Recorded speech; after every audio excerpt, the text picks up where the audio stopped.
చేయండి.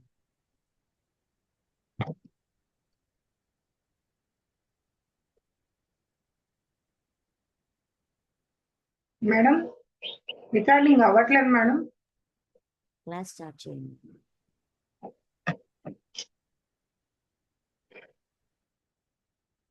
బ్రహ్మశ్రీ పితామహ పత్రిజీ గారికి నా ఆత్మ ప్రణామాలు. సద్గురులైన వంశీ మాస్టర్కి నా ఆత్మ ప్రణామాలు. నాకే సహకరిస్తున్న నా కుటుంబ సభ్యులకు, నా తల్లిదండ్రులకు,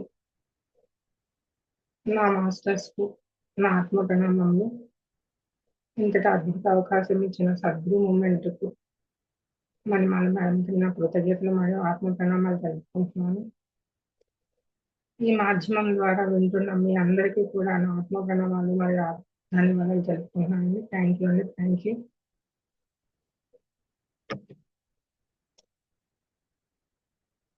ఈరోజు మనం అర్ధనారీశ్వర తత్వం గురించి చెప్తున్నాం అండి ఫ్రెండ్స్. అర్ధనారీశ్వర తత్వం అంటే ఏంటి, మన నిజ జీవితంలో అర్ధనారీశ్వర తత్వం ఎలా భాగం చేసుకోవాలి, సాధకులకు అర్ధనారీశ్వర తత్వంలో ఎలా ఉంటారు, వాళ్ళు సాధకులు అనేవాళ్ళు అర్ధనారీశ్వర తత్వంలో ఎలా ఉంటారు, పురుష తత్వము గొప్పదా, స్త్రీ తత్వము గొప్పదా, మహాదేవుడిలో పార్వతీదేవిని ఏ విధంగా కలుపుకోవాలని చూస్తున్నారు, అర్ధనారీశ్వర తత్వమే అసలైన తత్వము, అదే జీవన తత్వము, అదే సంపూర్ణ తత్వము. అంటే అర్ధనారీశ్వర తత్వం అంటే గుర్తుకు వచ్చేది శివపార్వతులండి. అంటే భార్యాభర్తలు ఎలా ఉండాలంటే శివపార్వతుల్లో ఉండాలి అని చెప్తారనమాట అందరూ. సతీదేవికి ఒక పెద్ద సమస్య వచ్చింది. అగ్నిగుండంలో ఆత్మార్పణ గావించుకోవాల్సి వచ్చింది. విశ్వాన్ని కాపాడడానికి ఆమె అలా చేశారు. సతీదేవి తండ్రి చేసే యజ్ఞాన్ని పిలవలేదని, అవమానం జరిగిందని ఆమె ఆత్మని అర్పించుకుంది. విశ్వానికి సతీదేవి కష్టాల్లో, అంటే ఆ సతీదేవి కథలో మనకు తెలియని నిజాలు గాని సత్యాలు గాని చాలా ఉన్నాయి. అంటే యజ్ఞం చేస్తేనే దక్షుడు విశ్వాసం అయిపోతాడు అన్న పార్వతీదేవి భయపడుతూ ఉంది. అలా అవటానికి వీల్లేదు. విశ్వాత్మ, విశ్వనిర్ణేత, విశ్వాధిపతి అయిన ఈశ్వరుడు అయి ఉండాలి. ఎందుకు ఉండాలంటే తన భర్త అయిన ఈశ్వరుడికి అధికారం ఇవ్వాలని కాదు, ఈశ్వరుడికి బ్యాలెన్స్ మైండ్ ఉంది. ఈశ్వరుడు ఒక్కడే అందరినీ యాక్సెప్ట్ చేయగలడు. ఈశ్వరుడు ఒక్కడే అందరినీ ప్రేమించగలడు. అంటే సమానంగా ప్రేమించగలుగుతాడు. దక్షుడికి విపరీతమైన అహంకారం. ఈ అహంకారం మహింసట ఉన్న వాళ్ళు కొంత దూరం వెళ్ళిపోతారు. అప్పుడు తండ్రికి చెప్పింది, ఈ యజ్ఞం మీరు చేయకూడదు, యజ్ఞం చేస్తే ఈశ్వరుడికి ప్లేస్, అంటే ఈశ్వరుడికి విశ్వాత్మ అని దక్షుడు వెళ్ళిపోతాడు అనమాట. ఎన్ని చెప్పినా వెళ్ళలేదన్నమాట. అంటే పార్వతీదేవి చెప్తుంది, మీరు చేయకండి, యజ్ఞం చేయగద్దు అని చెప్తుంది అనమాట. సతీదేవి విశ్వాన్ని కాపాడడానికి అగ్ని కుండంలో దూకుతుంది. ఆమె అవమానం గురిగా అయిందని కాదు, మరొక విధంగా పిలవలేదని కాదు, ఇంకో కారణం చేత కూడా కాదు, ఆత్మార్పణ చేసుకోలేదు. ఇక్కడ సతీదేవి అంటే ధర్మం కోసమే ఆత్మార్పణ చేసుకున్నారు. మన పురాణ గాథలు మనం ఇప్పుడు మన గురువుల ద్వారా జ్ఞానకోణంగా తెలుసుకున్నందుకు మనం ఎంతో అదృష్టవంతులము. తర్వాత ఈశ్వరుడు రుద్రుని సృష్టించి మొత్తం అందరినీ నాశనం చేస్తాడు. ఈవెన్ దక్ష సామ్రాజ్యాన్ని కూడా నాశనం చేస్తారు. ఈ సంగతులన్నీ మనకు తెలిసినవే. అయితే తర్వాత పార్వతీదేవిగా జన్మ తీసుకుంటుంది. శివుడు మహాశూన్యంలోకి వెళ్ళిపోతారు. శివుడికి చాలా బాధ, అంటే వియోగం కలిగింది. అక్కడ ప్రియత్వం, అంటే వియోగం కలగడం అంటే ప్రియత్వం కలుగుతుంది. ఎప్పుడైనా జీవితంలో చనిపోదామా, మనం ఒక్క ఫ్రెండ్స్ ఎప్పుడైనా జీవితంలో చనిపోదామా, చంపేద్దామా అని అనిపించినప్పుడు ఒకే ఒక పని చేయాలి, సమాధిలోకి వెళ్ళిపోవాలి, మౌనంలోకి వెళ్ళిపోవాలి. మీరు ఏం చేసినా అవ్వదు, తలకిందులు అయిపోతుంది జీవితం. మహాదేవుని వారు ఏం చేశారు, తన ప్రియమైన భార్య ఆత్మార్పణ చేసుకున్నారు. ఆయన హృదయం భగ్నం అయిపోయింది. ఆ వియోగానికి ఆన్సరే కాలం. 5,000 సంవత్సరాలు తపస్సు చేశారండి. అంత చైతన్యం ఎక్స్పాండ్ అయిపోయింది. అంటే పార్వతి ఎవరి కోసం చనిపోయిందో, ఎవరి కోసం జన్మ తీసుకుందో ఆయన కళ్ళు తెరవట్లేదు. ఆ మహాదేవులు వారు ఆ మహాసమాధి నుంచి కళ్ళు తెరవట్లేదు కదా. ఎంతో మంది దేవతలు వచ్చారు, నాట్యాలు చేశారు, మన్మధుడు వచ్చారు, మన్మధుడిని ఆ శివుడు మూడో ద్వారా భస్మం చేశారు. అప్పుడు అర్థమైంది పార్వతీదేవి, అప్పుడు రియలైజేషన్ వచ్చింది. ఓ, పార్వతీదేవి ఇదంతా అబ్జర్వ్ చేసిందమ్మా, చేసి ఇంకా నేను ఒక దివ్య చైతన్యంతో కలవాలి, అంటే నేను కూడా ఒక దివ్య చైతన్యంగా మారాలి, అంటే నా ఆత్మశక్తితో కలవాలంటే నా ఆత్మశక్తిని కూడా పెంచుకోవాలి. ఒక గీత పక్కన మనం ఎలాగో కనిపించకుండా ఒక గీతంత స్థాయికి మనం కూడా వెళ్ళాలి అన్న ఆత్మశక్తిని పెంచుకుందన్నమాట. దానికి పార్వతీదేవి తపస్సు చేసింది. అంటే ఈ రోజున మనం ధ్యానం చేస్తున్నాం కదా మేడం, అలాగా ఫ్రెండ్స్. శివుడి స్థాయికి చేరడానికి సాధన చేసి మహాసమాధిలో వెళ్ళి శివుడి యొక్క చైతన్యంతో ఎక్స్పాండ్ అయిపోయింది. అంటే శివుడిలో సగభాగం అయింది. అది అర్ధనారీశ్వర తత్వము, అసలేతన తత్వము అర్ధనారీశ్వర తత్వం అదే. ఇక్కడ మనం నేర్చుకోవాల్సిన పాయింట్స్, కథ ఎలా ఉన్నా సరే ఎప్పుడే మనం నేర్చుకోవాల్సిన పాయింట్స్ ఉంటాయి. అంటే ఫస్ట్ పాయింట్, సతీదేవి ఆత్మార్పణ. అంటే ఇక్కడ మనం ఏం తెలుసుకోవాలి అంటే ధర్మం జరుగుతూ అధర్మం జరుగుతూ ఉంటే చూస్తూ ఊరుకోకూడదు. అక్కడ మనం ఎదురు తిరగాలి, అంటే ఎదురించాలి, మనకు ఎందుకులే అని అనుకోకూడదు. సతీదేవి ధర్మం కోసం ఆత్మార్పణ చేసుకుంది, లోక కళ్యాణం కోసం. ఇంకో సెకండ్ పాయింట్ ఏంటంటే సాధకుడు నేర్చుకోవాల్సిన జీవితం మన చేతుల నుండి వెళ్ళిపోతుంది, అంటే తలకిందులైపోతుంది. చేయవలసింది ఒక్కటే, సమాధిలోకి వెళ్ళిపోవడం. సాధన ఎవరికి వారే చేయాలి, కాలానికి దాటాలి. అంత కాలమే, అన్నిటినీ కాలమే సమాధానం చెప్తుంది, మనం కాలానికి వదిలిపెట్టాలి. ఇంకో ఎగ్జాంపుల్ తీసుకున్నాం, గౌతమ మహాముని భార్య అయిన ఇంద్రుడి వల్ల, అదే పరస్త్రీ వ్యామోహం వల్ల ఈ కథ కూడా మన అందరికీ తెలిసిందే. అంటే ఆమె అందరి ముందు నిందలను తట్టుకుంది, ఎంత నిందలను తట్టుకొని ఎంతో ఆత్మశక్తితో మహాసమాధి స్థితిలోకి వెళ్ళిపోతుంది. అలాగా ధ్యాన శక్తితో ఆత్మశక్తితో ఎవరికి శాపం ఇవ్వలేదు, ఎవరిని నో జడ్జ్మెంట్స్ నో కంప్లైంట్స్ అలా ఏం చేయలేదు. ఆమె మహాసమాధి స్థితిలోకి అలా వెళ్ళిపోయింది. అవమానాన్ని ఎదుర్కొని తన ఆత్మశక్తితో రాముడు వచ్చినంత వరకు మౌనం ధ్యానం అని చేసుకుందనమాట.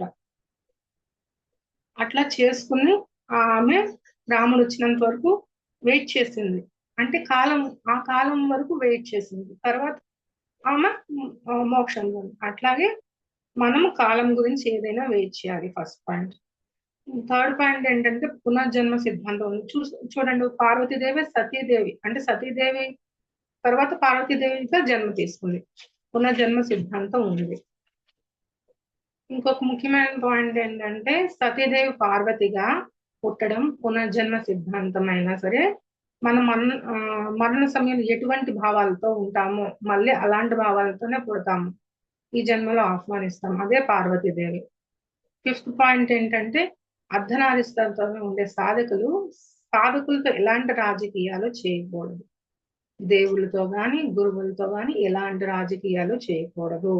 గెలవాలంటే సాధన ఒక్కటే, గురువుల మనస్సును గెలవాలి. అంటే సాధన సేవ ఒకటే, ఇవి రాజకీయాలు పనికిరాదు. సాధనకైనా సేవకైనా రాజకీయాలు పనికిరాదు. మన కిందకు పడిపోతాం శివుణ్ణి సాధించడానికి. అంటే పార్వతీదేవి 500 సంవత్సరాలు ధ్యానం చేసింది. లహరి మహాశైలు బాబాజీని గెలిచారు, అలాగే ఆనందుడు బుద్ధుడిని గెలుచుకున్నాడు. గురు శిష్యుల బంధం కూడా అర్ధనారీశ్వర తత్వం కిందే వస్తుంది. మనం సిద్ధంగా ఉన్నప్పుడే గురువు వస్తారంటారు కదా, మన ముందుకు సిద్ధంగా లేకపోతే ఏ గురువు రారు. మన చైతన్యం వికసించినప్పుడే ఆ చైతన్యం వాళ్ళు మనకు వస్తారు. ఆ సాధన అంటే మనం చైతన్యం అంటే ధ్యానం చేసి ఈ చైతన్యం ఎక్స్పాండ్ చేసుకుంటేనే మన దగ్గరికి గురువు వస్తారు. మనం ఎంతో పరిపూర్ణమైన భావాలతోని మనము సేవ చేస్తామన్న దృక్పథంతో ఉంటేనే మాత్రమే మన ముందుకు గురువులు వస్తారు. అంటే బ్రహ్మచారి ఆశ్రమంలో ఇప్పుడు చూడండి అవేర్నెస్ ఉంటుంది, అవేర్నెస్ తో వాళ్ళందరూ ఉంటారు కదా, అంటే ఎంత నియమ నిష్టలతో ఉంటారు చెప్పండి, అట్లా నియమ నిష్టలుగా ఉండాలి, లేకపోతే వదిలేయండి. ఎవరి ఎవరి ఎవరితో సర్కిల్ చేసుకోవాలంటే మనతో మనమే సర్కిల్ చేసుకోవాలి. అంటే మన ఆఫ్ సర్కిల్ ని మన ఆఫ్ సర్కిల్ తోనే మనం చైతన్యపరుచుకోవాలి. అంటే శివుణ్ణి చేరడానికి పార్వతీదేవి 500 సంవత్సరాలు ధ్యానం చేసి ఆయన చేరింది కదా. శివుడు ఒక హాఫ్ సర్కిల్, ఆ పార్వతీమాత ఒక హాఫ్ సర్కిల్, కలిస్తేనే అర్ధనారీశ్వర తత్వం. ఈ విధంగానే ఆంజనేయుడు హనుమంతులు కూడా ఆ ఈ కోవకే వస్తారనమాట. ఏ గురువుని కలవాలనుకున్న వారికి తగ్గట్టు మనము ఎదగాలి. ఏ గురువు మనకు తెలుసు, మనకు గురువు మాటలు, ఏ గురువు మాటలు మనకు వినబడుతున్నాయి, ఏ గురువు మాటలు చెప్తే మనం చైతన్యపడుతున్నాము, ఏ గురువు వల్ల మనం ఎంత తేజస్సు పొందుతున్నాం, ఆ గురువు మనకు తెలుస్తారు. ఆ గురువు ఏ గురువు అన్నట్టు తగ్గట్టు మనం ఆ గురువు గురించి, ఆ గురువు చెప్పిన ఆచరణ అంటే పాదాలు కాదు, పదాలు పట్టుకొని నడవాలంటారు కదా, అట్లా నడుస్తూ వెళ్ళాలి. పూజలు, వ్రతాల కోసం జ్ఞానం పెంచుకోవాలి. నిర్లేప గారు చూడండి, గురువుని గెలవడానికి ఎంత కష్టపడారు, అసలు ఎంత కష్టపడి నిర్లేప గారిని గురువుని గెలిచారు. ఏ ఇంకొకటండి, సిక్స్త్ పాయింట్ ఏంటంటే, ఈ భూమిపైన ఏది జరిగినా కార్యకారణ సంబంధం ఉంటుంది. భూలోకంలో ఏది జరిగినా ఎవరికి వారే మనకు గతంలో కానీ గత జన్మలో కానీ ఏదో ఒక సంబంధం ఉంటుంది. మన లైఫ్ అంటే ఇప్పుడు శివుడు పార్వతులతో తీసుకుంటే వాళ్ళ గత జన్మలో సంబంధం ఉంది కాబట్టి ఈ జన్మలోకి వాళ్ళు మళ్ళా అదే శివుడు విష్మాత్మైన పార్వతీదేవి పునర్జన్మ తీసుకుంది. ఎవరు మన లైఫ్ లోకి వచ్చినా కారణం లేనిదే రారు. అంటే ఊరకనే ఎవరు మన లైఫ్ లోని మనం ఇన్వైట్ చేయము. ఏదైనా మనం ఆకర్షిస్తేనే వాళ్ళు మన లైఫ్ లోకి వస్తారు. అది బాధ అయినా, వ్యామోహం అయినా, ఏదైనా మనం ఆకర్షిస్తేనే వస్తుంది అనమాట. అది మనం ఎప్పుడూ ఆలోచన చేసి ఉంటాము, ఇప్పుడు మనం అది సహకరిస్తూ ఉంటది. అంటే విశ్వానికి ఏమి ఇవ్వాలో విశ్వం తెలుస్తుంది కాబట్టి మనకి ఏమిస్తే వీళ్ళు ముందుకు వస్తారు, మనం వీళ్ళు వీళ్ళు చైతన్య పడతారు అన్నది విశ్వాత్మకు తెలుస్తుంది కాబట్టి అవి మన ముందుకు వస్తూ ఉంటాయి. శివుడు పార్వతీదేవి చేరడం ద్వారా కార్యకారణ సంబంధం అంటే ఆ వాళ్ళది కార్యకారణ సంబంధం. భార్యాభర్తలు, ఇప్పుడు మన భార్యాభర్తలు, మన బంధువులైనా వీళ్ళందరూ మనం కార్యకారణ సంబంధం ఉండి మనం ప్రణాళిక అంటే మన డిజైన్ తో తెచ్చుకున్నాం. మనకంటే హయ్యర్ మాస్టర్స్ అంటే గురువుని చేరాలంటే ఈ సాధన పెంచుకోవాలి. అంటే మనం హయ్యర్ మాస్టర్స్ అవ్వాలంటే సాధన పెంచుతూనే ఉండాలి. మనం ఇప్పుడు ఒక మెట్టు ఉందండి. ఆ నేను ఎప్పుడు గుర్తుపెట్టుకుంటాను. ఈశ్వరుడు ఉన్నాడు, ఈశ్వరుడు కన్నా హయ్యర్ మాస్టర్ ఉంటారు, లేకుండా ఎవరు ఉండరు. అంటే ఆ హయ్యర్ మాస్టర్ని చేరాలి. ఈశ్వరుని చేరిన తర్వాత ఇంకో హయ్యర్ మాస్టర్ ఉంటారు, ఇంకో తలంలో ఇంకో లోకంలో అట్లా ఉంటారు. అది మనం చేరాలి. అది ఎన్లైట్మెంట్ తోనే సాధ్యమవుతుంది. ఎవరికి వారు భావి ఎవరికి వారే అది తెచ్చుకోవాలి. ఎవరో వచ్చి ఏదో చేస్తారని మనం వేచి చూడకూడదు. మన పనులు మనం చేయాలి, చేసింది వదిలిపెట్టేయాలి ఎక్స్పెక్టేషన్తో. మనల్ని ఎవరినైనా బాధిస్తూ ఉన్నారు, వాళ్ళు ధ్యానంలో కూర్చొని వారి ఆత్మ క్షమాపణ చెప్పుకొని అది ఆత్మారాముడి ద్వారా టెలిపతి ద్వారా ఆ ఆత్మారాముడికి వెళ్తుంది. బాబా అంటారు కదా, సమాధి నుండి సర్వకార్యములు నిర్వర్తించుకోవాలి. పార్వతీదేవి కూడా సమాధి నుండే సర్వకార్యాలు నిర్వర్తించుకుంది. ఇక్కడ మనకు సమస్య వచ్చినప్పుడు సమాధి నుంచే పరిష్కారం చేసుకోవాలి. ఏదైనా క్లిష్టమైన సమస్య వచ్చింది, అటు పారిపోకుండా ఇటు పారిపోకుండా అక్కడ ఉన్న చోటన ప్రశాంతంగా ధ్యానం చేసుకుంటూ, ధ్యానం మౌనంలో ఉంటూ మనం ఆ సమాధానం తెచ్చుకోవాలి. అంటే ఇప్పుడు చూడండి, ఒక గుర్రం ఉంది, గుర్రం మావటివాడు ఉన్నాడు. ఆ మావటివాడికి గుర్రం అంటే చాలా ఇష్టం అన్నమాట. ఎంత ఇష్టం అంటే అంత ఇష్టం. అయితే ఒకసారి పెద్ద తుఫాన్ వస్తుంది. తుఫాన్ వచ్చినప్పుడు ఆ గుర్రం కాళ్ళు ఆ మట్టిలో కూరుకుపోతాయి. మట్టిలో కూరుకుపోతే పాపం వాడికి ఏం చేయాలో తెలియదు, ప్రేమ ఎక్కువైపోతుంది, ఏం చేయాలో తెలియదు, పాపం వదిలేసారి చనిపోయాయి. అదే ప్రేమ వ్యామోహం నుండి బయటపడ్డాం అనుకోండి, మన సొల్యూషన్ మనమే తెలుసుకుంటాం అనమాట. అట్లా మనం అన్ని మనమే ఏదైనా సొల్యూషన్ తెచ్చుకోవాలి. సెవెంత్ పాయింట్ అండి, శివుడు పార్వతీదేవి ప్రేమ అంటే మనం వారి బలాన్నే కాదు వారి బలహీనతలను కూడా ప్రేమించాలి. అంటే ఇప్పుడు లైక్ భర్త ఉన్నారు, భర్తలో ఏదో ఒకటి బాగోదు, ఆ అంత బాగోకపోయినా 100 గుణాలు ఒక మంచి గుణం ఉంటుంది భర్తలో అయినా భార్యలోనైనా. ఆ గుణం పట్టుకొని మనం ప్రేమించుకుంటూ వెళ్ళాలి, ఆ బలహీనతనైనా ప్రేమించుకుంటూ వెళ్ళాలి. ఒకసారి ప్రేమ ఇచ్చామంటే వారు ఉన్న ప్రేమను ఇస్తూనే ఉండాలి. అంటే మనం వారు అది బలహీనం అంటే బలహీనతలు ఉన్నా బలంగా మార్చుకోవాలి. అక్కడ బలహీనతలు ఉన్నా మనం అక్కడ బలంగా మన ధ్యాన శక్తితోని ఆత్మశక్తితోని బలంగా మార్చుకోవాలి. అంటే రాధాకృష్ణుల ప్రేమ శ్రీకృష్ణుడు ఉంది కదా, అదే రాధాకృష్ణ ప్రేమ తీసుకున్నాం అనుకో, శ్రీకృష్ణుని బలాన్నే కదా ఆమె బలహీనతలను కూడా ప్రేమించింది, యాక్సెప్ట్ చేసింది, ముందుకు వెళ్ళింది. అంటే అతని ఆత్మ ప్రయాణంలో తన హాఫ్ సర్కిల్ ని అర్ధనారీశ్వరతత్వాన్ని పూర్తి చేసుకుంది. అలాగే సత్యహరిచంద్రులను తీసుకున్నాం అనుకోండి, చంద్రమతులను కూడా తీసుకున్నాం. కష్టాల్లో ఉన్నప్పుడని వదిలలేదు ఆమె. ఎప్పుడు ఆమె అయితే వదలలేదు. ఆయన కూడా వదలలేదు. ఎంతో అవగాహనతో, ఎంతో హరిచంద్రుని కలవడానికి తను ఎంతో అంగీకారంతో ఎన్నో ప్రయత్నాలు చేసి లాస్ట్‌కి తను నమ్మినా సరే తన హాఫ్ సర్కిల్ తాను రీచ్ అయ్యింది ఎలా అయినా సరే. అంటే వాళ్ళ హాఫ్ సర్కిల్ సత్యహరిచంద్రుడు హాఫ్ సర్కిల్ సత్యహరిచంద్రుడు వాళ్ళు, చంద్రమతి వారు చంద్రమతిది హాఫ్ సర్కిల్ పూర్తి చేసుకుని ఇద్దరు మోక్షానికి వెళ్ళారు వాళ్ళు. అదే సీతారాములు కూడా ఎంతో సహనంగా ఉన్నారు. సహనంగా ఎంతో రాముడు వచ్చినంత వరకు ఆ అశోకవనంలో నీరు గాని, ఆహారం కానీ తీసుకోలేదు. ఎందుకంటే ఆ కాస్మిక్ ఎనర్జీ ఇప్పుడు ధ్యాన శక్తితోనే ఆమె అశోకవనంలో ఉంది. అలాగే రాముడిని చేరి తన హాఫ్ సర్కిల్ ని పూర్తి చేసుకుంది. అలాగే లైఫ్ లో మనం ఇలాగే ఎప్పుడు గుడ్ బ్యాడ్ అన్ని ఉంటూ ఉంటాయి మేడం. అన్ని ఉంటాయి ఫ్రెండ్స్, ఏది లేకుండా ఉండదు. ఒక్క గుడ్డే ఉంటుందా చెప్పండి?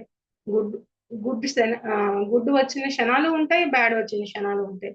అది యాక్సెప్ట్ చేసుకుంటూ వెళ్ళాలి. అంటే దీనికి ఒక్కటే మార్గము. సాధించాలంటే చాలా తపన ఉండాలి. సాధన మార్గంలో సుసంపన్నం అవ్వాలి. నెగిటివ్ ఉన్నా గానీ వాటిని పట్టించుకోకూడదు. నెగిటివ్ ఉంటాయి ప్రతి విషయంలోనూ, ప్రతి మనిషిలోనూ, ప్రతి చోట ఎక్కడ లేని నెగిటివ్ ఏమీ ఉండదు. కాకపోతే మనం పట్టించుకోకూడదు. దాన్ని వదిలేయాలి. ఇతరుల మాటలు వినకూడదు. మెయిన్ ఏదైనా ఒక డెసిషన్ తీసుకున్నాం, ఒక నిర్ణయం తీసుకున్నాము. ఆ నిర్ణయాత్మక శక్తి వాళ్ళకి జస్ట్ సజెషన్స్ అడగొచ్చు. కానీ మనం మాత్రం ఒక నిర్ణయం తీసుకున్నాక ఆ నిర్ణయం కట్టుబడి మనం ఎన్ని పరిస్థితులు వచ్చినా ముందుకే వెళ్ళాలి. అదే అసలైన సాధనం. ఆ సాధనకి ఆదర్శమే పార్వతీమాత. ఆ అర్ధనారీశ్వర తత్వంలో మనం కూడా చేరుకుందాం. అర్ధనారీశ్వర తత్వంలో అంటే మన గోల్స్ ఏ ఉంటే అవి మన అర్ధనారీశ్వర తత్వంలో చేరుకుందాం. అర్ధనారీశ్వర తత్వం అంటే శివపార్వతుల యొక్క అంటే అర్ధనారీశ్వర తత్వమే అంటే భార్య భర్తను అర్థం చేసుకోవడం, భర్త భార్యను అర్థం చేసుకోవడం కానీ వాళ్ళు ఏ పరిస్థితిలో ఉన్నా అంటే పురుషాధిపత్యంలో ఉన్నారా, స్త్రీ ఆధిపత్యంలో ఉన్నారా అవగాహన చేసుకొని సంపూర్ణ తత్వంలో జీవించాలి. అంటే సాధకులు ఎవరైతే ఆధ్యాత్మిక సాధన చేస్తారు వాళ్ళ గురించి అంటే వాళ్ళ జీవితంలో ఏదో సాధించాలని సాధన నిరంతరం చేస్తూనే ఉంటారు పార్వతీమాత లాగా. అట్లా ఎవరు చేస్తారు వాళ్ళకి ఏదైతే పొందాలనుకుంటారో లాస్ట్ వాళ్ళది అయిపోతారు. అంత కనెక్టివిటీ ఉండాలి విశ్వాత్మతో. అంత కనెక్టివిటీ విశ్వాత్మ మనకి ఇస్తుంది. కాబట్టి మనము ఆ విశ్వాసం నమ్మకంతోనే ఉండాలి. సపోజ్ చూడండి, ఎగ్జాంపుల్ గా విద్యార్థులనే తీసుకున్నాం. డాక్టర్ అవ్వాలనుకుంటారు, ఇంజనీర్ అవ్వాలనుకుంటారు. అవి పొందడానికి జర్నీ చేస్తూనే ఉంటారు. అంటే ఇప్పుడు డైవర్ట్ అవ్వకూడదు. మనం జర్నీ చేస్తూ ఉండాలి. మనం ఏది అవ్వాలనుకున్నామో, ఏ గోల్ అవ్వాలనుకున్నామో అదే అవ్వాలి. కచుడు ఎన్నో టెస్టులు పడినారు. కచుడు స్టోరీ వింటే మనం అందరికీ తెలిసింది. ఎన్నో టెస్టులు ఆ టెస్టులన్నీ ఆయన మృత సంజీవిని విద్యను ఎలాగైనా నేర్చుకున్నాడు టెస్టులు ఓడ్చుకొని. అంటే ఎంతో సహనంతో, ఆ బ్రహ్మచారి తత్వంతో, ఆ ఎంతో బుద్ధితో, ఎంతో ఆ విశ్లేషణాత్మక బుద్ధితో అంతా ఆయన మైండ్ సెట్ ని మార్చుకుంటా ప్రతిదీ ఏం జరుగుతుందో చూసి గురువులకి నొచ్చుకోకుండా తాను తన మృత సంజీవని విద్య నేర్చుకుని దేవతలకు ఇచ్చాడు. అట్లా మనం ప్రతి విషయంలో అన్ని వస్తూ ఉంటాయి. అది మనం గమనిస్తూ ఉండాలి. అంటే సాధకులు ఆధ్యాత్మిక మార్గంలో వచ్చిన తర్వాత సాధకుడు పడిపోవడం తప్పు కాదు. పడిపోతూనే ఉంటాము. ఏదో ఒక విషయంలో పడిపోకుండా ఉండము. మెడిటర్స్ అయితే ఉన్నతంగా ఎదగాలంటే పార్వతీ మాత సాధన చేసినట్లే సాధన చేయాలి. సాధకులు అర్ధనారీశ్వర తత్వంతో ఉన్నారని ఎలా తెలుసుకునే వాళ్ళం? నాకు కొన్ని పాయింట్స్ అనిపించాయి ఫ్రెండ్స్, అది మీతో షేర్ చేసుకుందాం అనుకుంటున్నాను. ప్రతి ఒక్కరు తన భాగం అని తెలుసుకుంటాడు. సాధకుడు ప్రతి ఒక్కరు తన భాగం అని తెలుసుకుంటాడు. సాధకుడు తన గోల్ని కూడా అర్ధనారీశ్వర తత్వంగానే చేస్తూనే ఉంటారు. ఆ గోల్ తో అర్ధనారీశ్వర తత్వంతో సాధన చేస్తూనే ఉంటారు. ప్రజెంట్ లైఫ్ లో భౌతికపరమైన గురించి ఆలోచించరు అసలు భౌతిక పరంలో ఆలోచన కానీ చాలా బాధ్యతగా వ్యవహరిస్తారు. సాధకులకి విశ్వచేతన అనుభవం కలుగుతుంది. చూడండి, ఒక్కసారి పరమహంస యోగానందకి విశ్వచేతన అనుభవం కలుగుతుంది. అట్లా సాధకులు కూడా ఏ అనుభవం కావాలో ఆ అనుభవం పొందుతూనే ఉంటారు వాళ్ళు. కానీ అతడు దేనికి శోకించడు, ఏమీ కోరుకోరు. సాధకులు దృఢ నిర్ణయంతో ఏదైనా సాధించాలన్న స్వభావం, విమర్శలను ఎదుర్కొనే ధైర్యము ఉంటుంది వాళ్ళకి. అంటే చూడండి, పారే నదికి ఆటంకం లేకపోతే ఆ నీరు అక్కడే మరిగిపోయి అంటే మురిగిపోయి క్రమంగా తగ్గి అంతరించిపోతుంది. అదే విధంగా ఆధ్యాత్మిక జీవితంలో ఒకటి తర్వాత ఒకటి పరీక్షలు నెగ్గుకుంటూనే సాధకుడు అనుభవం శక్తి కలిగి చివరికి తన గమ్యాన్ని చేరుకోగలుగుతాడు అని రామకృష్ణ పరమహంసులు చెప్పారండి. ఇప్పుడు మనము శిలాజాలం నుంచి వచ్చాము, తర్వాత జంతు జలాలు వచ్చాము, మనం తర్వాత కొన్ని పురుష జన్మలు తీసుకున్నాము, తర్వాత 1500 జన్మలు ఎత్తాక స్త్రీ జన్మను తీసుకున్నాము. అంటే స్త్రీకి మణిపూరక చక్రం నుండి జన్మ తీసుకుంటారంట. అంటే ఈ సమాజం పురుషాధిపత సమాజం, ఇప్పుడు చూడండి, తెల్లవారు లేచి నుంచి మొదలు టీవీలు చూస్తున్నాం, కుటుంబంలో చూస్తున్నాం. ఒకప్పటి కంటే ఇప్పుడు ఫ్రీడమ్ ఎక్కువగా ఉంది, ప్రతి దీంట్లో ఫ్రీడమ్ ఉంది. ఇండివిజువాలిటీ డెవలప్ అయింది. స్త్రీకి స్వాతంత్ర్యం, స్వేచ్ఛ వచ్చిన తర్వాత తన హద్దుల్లో తాను ఉండటమే ధ్యానంలో, మౌనంలో అని నేర్చుకున్నాము. భౌతిక ప్రపంచం బంధాల పట్ల బాధ్యతగా వ్యవహరిస్తున్నాము. క్లాసులు చెబుతున్నాము, ఉద్యోగాలు చేస్తున్నారు, బయట వాహనాలు నడుపుతున్నారు. అది అంటే అక్కడ ఏదైనా నిజమైన స్వేచ్ఛ అంటే నీ భావాలు, నీ ఆలోచనలు, ఏది అవసరము, ఏది ధర్మము, ఏది కరెక్ట్ మనకి, అది అది ఏ కరెక్ట్ అన్నమాట. అది మనము ఏది ధర్మము, ఏది కరెక్ట్ అది మనం తెలుసుకోవాలి. అది ఎలా తెలుసుకోగలుగుతాము? ఎరుకతోనే తెలుసుకోగలం. అంటే ఇప్పుడు సమాజం అంతా పురుషాధిపత్య సమాజం కదా. అహంకారం అందరూ ఆడవాళ్ళు అంటే అహంకారం ఉంటుంది. అంటే అందరికీ ఉండదండి ఫ్రెండ్స్ ఇది. అందరు ఆడవాళ్ళు మంచి వాళ్ళు కాదు, అందరు ఆడవాళ్ళు చెడ్డవాళ్ళు కాదు. అలాగే అందరు మగవాళ్ళు మంచి వాళ్ళు కాదు, అందరి మగవాళ్ళు ఆ మంచి వాళ్ళు కాదు, చెడ్డవాళ్ళు కాదు. అంటే రాములు కాదు, రావణాసులు కాదు, సీతలు కాదు, శూర్పణఖ కాదు. అంటే అట్లా ఉంటదన్నమాట. అంటే పురుషతత్వం అంటే ఇక్కడ అహంకారము, మోహము, కామము, క్రోధము, ఇవన్నీ పురుషాధిత్య పురుష పురుషతత్వంలో ఉన్న లక్షణాలు. స్త్రీతత్వం అంటే దయ, కరుణ, ప్రేమ, జాలి సృష్టించే కళ.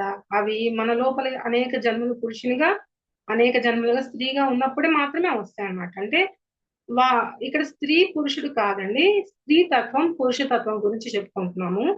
అంటే ప్రతి ఒక్కరి జీవితంలో పురుషాధిపత్యం ఎదుర్కొంటాము.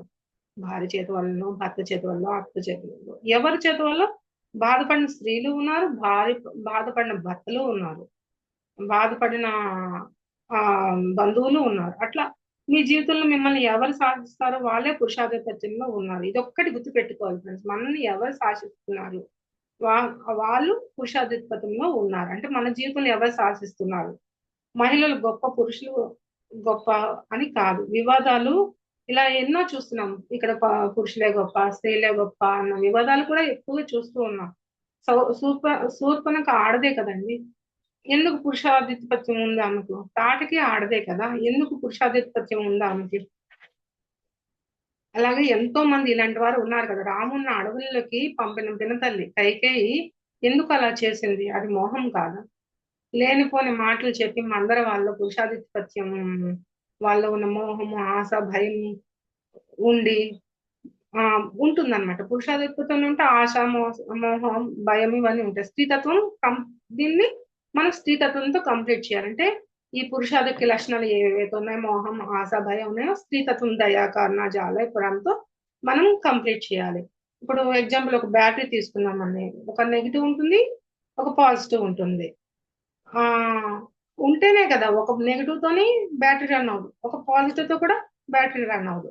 అలాగే పురుషులకైనా స్త్రీలకైనా ఒక్కటి చెబుతున్నా, ఊరికే గొడవలు, కొట్లాట్లు, కోర్టుల చుట్టూ తిరగడాలు, డైవర్స్ వరకు వెళ్ళడాలు ఇలాంటివి ఏం చేయకూడదు అని సార్ మరి చెప్పారు. అర్ధనారీశ్వరతత్వం ఇవన్నీ ఎందుకు జరుగుతున్నాయంటే అర్ధనారీశ్వరతత్వంలో అవగాహన లేకపోవడం వల్లే జరుగుతుంది. మీరు ఎవరి ద్వారా పురుషాధిపత్యాన్ని ఎదుర్కొంటున్నారో వాళ్ళ అహంకార తత్వానికి రీచ్ అయ్యేలా మనం సాధన పెంచాలి. సమాధి స్థితిలోనే ఉండి చేయాలి. అంటే రోజుకు ఒక 10 నిమిషాలు, 30 నిమిషాలు, 1 గంట, 4 గంటలు, 5 గంటలు అట్లా పెంచుకుంటూ సాధన పెంచుకుంటూ పోవాలి. అంటే భర్త భార్య పురుషత్వం వల్లే ఆ భర్త అజ్ఞానం వల్ల పిల్లలు అనాథలైపోతున్నారు. అంటే భర్తలే భార్య పురుషత్వం, అంటే భర్తలోనే పురుషత్వం ఉంటుంది, భార్యలోనే పురుషత్వం ఉంటుంది, భార్యలో అజ్ఞానం ఉంటుంది, భర్తల్లోనే అజ్ఞానం ఉంటుంది. అంటే ఈ అజ్ఞానం వల్లే పిల్లలు అనాథలైపోతున్నారు. అందుకు మనం వాళ్ళు అహంకారం చేత చైతన్యం మార్చాలంటే పార్వతీదేవి తపస్సు చేసింది కదా, అదే మనకు ఆధారం. పార్వతీమాత ఏ కోర్టు చుట్టూ తిరగలేదండి. అలాగే ఏ దేవతలను పంపించి మహాదేవుడు ఎదురుగా ధ్యానంలో కూర్చుంది, ఏ దేవతల్ని ఎవరిని పంపించలేదు, అందరినీ వెళ్ళిపోమని చెప్పింది. కోర్టుల చుట్టూ ఇవన్నీ ఇప్పుడు మనము ఎదుర్కొంటున్న సమస్యలు. నిత్య జీవితంలోని అవగాహన లోపం వల్ల చిన్న చిన్న గొడవల వల్ల, చిన్న చిన్న తగాదాల వల్ల డైవర్స్ వరకు వెళ్ళిపోతున్నాయి. అంటే కోర్టుల చుట్టూ ఇవన్నీ తిరగకుండా మనమే రక్షించుకోవాలి.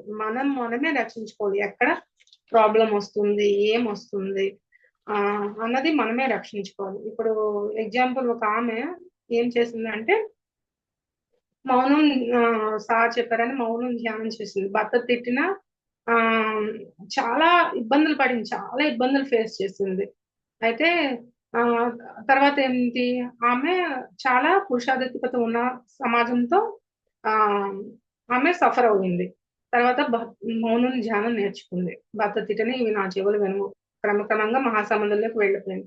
ఆ మహాసముద్రంలో ఉన్న వారిని ఎవ్వరూ ఏమీ చేయలేరు. పవర్ ఆఫ్ మెడిటేషన్ అదే. మనకి మహాసమాధిలో ఉంటే ఏమీ చేయలేరు. సార్ కూడా ఏంటంటారు, మెడిటేషన్ చేస్తుంటే కదపొద్దు, మెడిటేషన్ చేసుకొని వాళ్ళకి ఎప్పుడు తెలివొస్తే అప్పుడు, మెలకు వస్తే అప్పుడే మెలకు రాని అని చెప్పారు. అట్లాగే ఆమె 40 రోజులు చేసిందంట. ఓన్లీ 40 డేస్ చేసింది. మనం ఎందుకు చేయలేం 40 డేస్? అయితే వాళ్ళు ఆ మహాస్త్రీ శక్తులు మేల్కొల్పాయి. అంటే అంతర్గతంగా అక్కడ ఏం జరిగింది? ఆ భర్త సైలెంట్ అయిపోయారు. అంటే ఆవిడ చైతన్యం ఎక్స్పాండ్ అయింది, ఆ భర్త సైలెంట్ అయిపోయాడు. ఫస్ట్ అత్త తిట్టేది, తర్వాత ఫస్ట్ భర్త తిట్టేవారు, తర్వాత అత్త తిట్టేది, భర్త సైలెంట్ అయిపోయారు. ఇరుగు పొరుగు వారు చూసి, వీళ్ళందరూ చూసి, వాళ్ళు చూసి ఇది అది అనడంతో భర్త కూడా సైలెంట్ అయిపోయాడు, అత్త కూడా సైలెంట్ అయిపోయింది. అట్లా మనది ఆ మనం మనం చేసిన ధ్యానం సాధన వల్లే అది జరిగింది. ధ్యానం చేసింది, పిల్లల్ని చూసుకుంది, అంతా ఆమె జీవితం 4-5 గంటలు ధ్యానం వల్లనే మారిపోయింది. చూడండి ఎంతగా 4-5 గంటల వల్లే ఆమెది మారిపోయింది. అంటే ధ్యానం వలన మనకు హెల్ప్ చేసే వాళ్ళు కూడా వస్తారు. ఇది ఎవరో ఒకరు మెడిటర్స్, లేకపోతే పక్కింటి వాళ్ళు, మాస్టర్స్, ఏదో ఒకటి మనం అనుకున్న దైవము ఎవరో ఒక రూపంలోని ఏదో ఒక విధంగా మనకి హెల్ప్ అయితే వస్తుంది. ప్రతి ఇంట్లో అందరూ ఉండాలి. అంటే భార్య, భర్త, పిల్లలు, అత్త, మామ అందరూ కలిసి ఉంటేనే కదా బాగుంటుంది. ఒకరికి ఒకరు సహకారంగా ఉంటారు. అందరిలో మనం కలిసి ఉంటేనే ఆ సంపూర్ణ తత్వము, ఆ సంపూర్ణ జీవిత తత్వం మనము అనుభవిస్తాము. అక్కడికి ఇక్కడ అట్లాంటి ఆ అర్ధనారీశ్వర తత్వమే మనము కుటుంబ వ్యవస్థగా మార్చుకోవాలి. సమాజంలో కూడా ఇటువంటివి అక్కడక్కడ వస్తూ ఉంటాయి. ఎక్కడికి పారిపోకూడదు. ఏ సమస్య వచ్చినా ఉన్న చోట స్థిరంగా ఉండాలి. ఉన్న చోటనే ఉండాలి. అంటే పార్వతీదేవి మనకు ఆదర్శం కదా. ఇక్కడ మనం పార్వతీదేవి వల్లే మనం ఇంత చైతన్యం పొందాం. ఎటువంటి సమస్య వచ్చినా పార్వతీ మాతను మాత్రం ఆదర్శంగా తీసుకుంది. అది అర్ధనారీశ్వర తత్వం. ఇప్పుడు మనం మైండ్ తో బుద్ధిని ఏకం చేస్తే అదొక అర్ధనారీశ్వర తత్వం. పురుషుడంటే జ్ఞానం, స్త్రీ అంటే శక్తి. జ్ఞానం ఉండి శక్తి లేకపోయినా అది అసంపూర్ణమే. శక్తి ఉండి జ్ఞానం లేకపోయినా అది అసంపూర్ణమే. ఇవి రెండు కూడా ఏకవడమే మన లోపల ఉన్న బ్రెయిన్ లో ఉన్న అర్ధనారీశ్వర తత్వం. ఇప్పుడు శక్తి పీఠాలు కూడా అట్లానే ఉంటాయి. శివుడు, పార్వతీదేవి అంటే శక్తి పీఠాలు అంటే మనలో శక్తి పీఠాలు కూడా అర్ధనారీశ్వర తత్వంతో ఉంటాయి అన్నమాట. ఇది మేల్కపోతే ఎంత జ్ఞానమైనా మనం మళ్ళా జన్మలు తీసుకోవాల్సిందే. అంటే స్త్రీ పురుషుల కలయిక వల్లే అర్ధనారీశ్వర తత్వం రాదు ఫ్రెండ్స్. ఇది ఒక్కటి గుర్తు పెట్టుకోవాలి. ప్రతి పురుషుడైనా, ప్రతి స్త్రీ అయినా 2 తత్వాలు మేల్కొల్పుకోవాలి. ఎవరికి వారే, స్త్రీకి స్త్రీయే తన పురుషతత్వాన్ని, స్త్రీతత్వాన్ని మేల్కొల్పుకోవాలి. అలాగే పురుషుడు తన స్త్రీతత్వాన్ని, పురుషతత్వాన్ని మేల్కొల్పాలి. అంటే ఎక్కడ ఎలా ఉండాలి, ఏ విధంగా మాట్లాడాలి, ఏ విధంగా ఆలోచించాలి, నిరంతరం ఎరుకతో ఉండాలి. అంటే సార్ చెప్తుంటారు, ఒక నాగుపాము మన మెడలో వేసుకుంటే ఎట్లా అట్లా కదలేం కదా. అట్లా అంత ఎరుకుతో ఉండాలి మనము. ఆ మనం కదిలామంటే నాకు పాము వచ్చి పొడిచేస్తుంది, అంత ఎరుకుతో ఉండాలి. ప్రతి క్షణం ప్రతి సెకను మనం ఎరుకుతో ఉండాలి, ధ్యానం చేయాలి, సజ్జన సాంగత్యం చేయాలి, ప్రబోధాలు చెప్పాలి, ప్రబోధాలు వినాలి, నిరంతరము అర్ధనారీశ్వరత్వంలో ఉండాలి. అంటే ఈ హాఫ్ సర్కిల్స్ ని ఫుల్ సర్కిల్, అంటే నా హాఫ్ సర్కిల్ నేనే ఫుల్ సర్కిల్ చేసుకోవాలి. ఇది నిజమైన అర్ధనారీశ్వర తత్వం, సంపూర్ణ అవగాహన తత్వం అండి ఫ్రెండ్స్. ఇంతటి అద్భుత అవకాశం ఇచ్చిన మీ అందరికీ, ఇంత ఓపికగా మీ విన్న మీ అందరికీ, సద్గురు మూమెంట్ కి, మనమల మేడంకి అందరికీ నా ఆత్మపూర్వక హృదయపూర్వక నమస్కారాలు తెలుపుకుంటాను. థ్యాంక్ యూ అండి, థ్యాంక్ యూ సో మచ్.